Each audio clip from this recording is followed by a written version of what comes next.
So one of my favorite struggle meals is container microwave mac and cheese. It's really easy to make, and mostly because I'm 10 and no one's going to know how to use the microwave.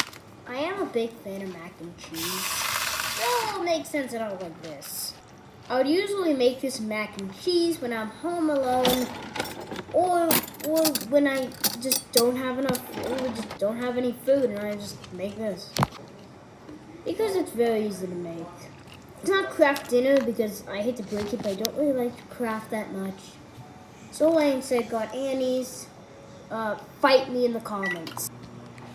Then I just microwave it for 2 minutes and then put the cheese packet in. I always crush it and step on it before I make it, just to make it, smush and all that. Sometimes I spill the packet everywhere, and then I put it in. And when I try it, it's actually pretty good. Anyways, subscribe. Bye.